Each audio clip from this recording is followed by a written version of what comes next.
Hi అండి, అందరు బాగున్నారా? Welcome to my channel.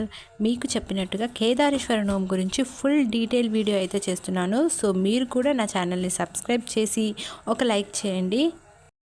అప్పుడు మీకు నచ్చిన ఈ వీడియో మరెంతో మందికి రీచ్ అవుతుంది. సో తప్పకుండా లైక్ అండ్ సబ్స్క్రైబ్ చేస్తారనుకుంటున్నాను.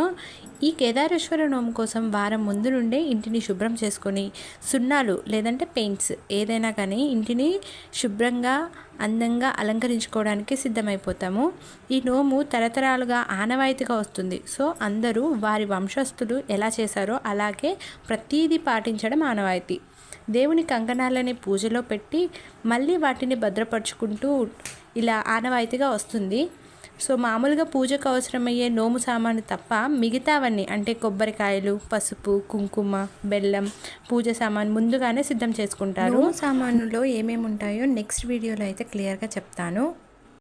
నోము రోజు ఉదయాన్నే ముందుగా పోచమ్మ తల్లికి చలవ పలారం నైవేద్యంగా సమర్పించిన తర్వాత పూజ గదిలో ముందుగా శుభ్రంగా కడుక్కొని గోమూత్రం, గోమయం, ఎర్రమన్నుతో అలికి ముగ్గులు పెట్టుకోవాలి. పసుపు, కుంకుమ, బియ్యం పిండితో అయితే ఈ ముగ్గులు పెట్టుకుంటారు. కొంతమంది ముగ్గులు వేస్తారు, కొంతమంది చంద్రవంకలు కూడా పెట్టుకుంటారు. ఇది కూడా ఆనవాయితీగా వస్తుంది.